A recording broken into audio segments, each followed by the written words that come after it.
இன்றைய நற்செய்தி புனித லூக்கா எழுதிய நற்செய்தியிலிருந்து வாசகம். அதிகாரம் 12, இறை வார்த்தைகள் 39 முதல் 48 முடிய. எந்த நேரத்தில் திருடன் வருவான் என்று வீட்டு உரிமையாளருக்கு தெரிந்திருந்தால் அவர் தம் வீட்டில் கன்னமிட விட மாட்டார் என்பதை அறிவீர்கள்.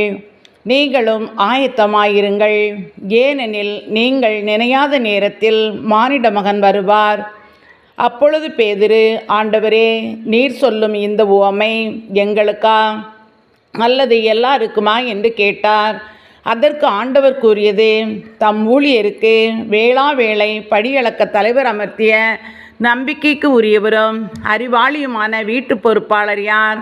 தலைவர் வந்து பார்க்கும்போது தம் பணியை செய்து கொண்டிருப்பவரே அப்பணியால். அவர் பேறு பெற்றவர். அவரை தம் உடைமைக்கெல்லாம் அதிகாரியாக அமர்த்துவார் என உண்மையாக உங்களுக்கு சொல்கிறேன்.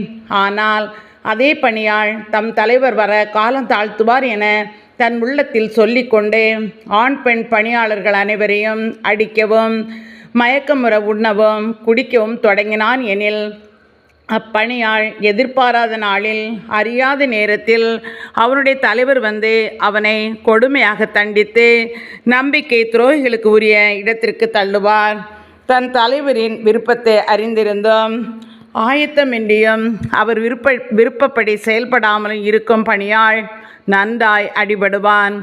ஆனால் அவர் விருப்பத்தை அறியாமல் அடி வாங்க வேண்டிய முறையில் செயல்படுபவன் அவரது விருப்பத்தை அறியாமல் செயல்படுவதால் சிறிதே அடிபடுவான். மிகுதியாக கொடுக்கப்பட்டவரிடம் மிகுதியாகவே எதிர்பார்க்கப்படும், மிகுதியாக ஒப்படைக்கப்பட்டவரிடம் இன்னும் மிகுதியாக கேட்கப்படும் என்றார். இது கிறிஸ்து வழங்கும் நற்செய்தி. கிறிஸ்துவே உமக்கு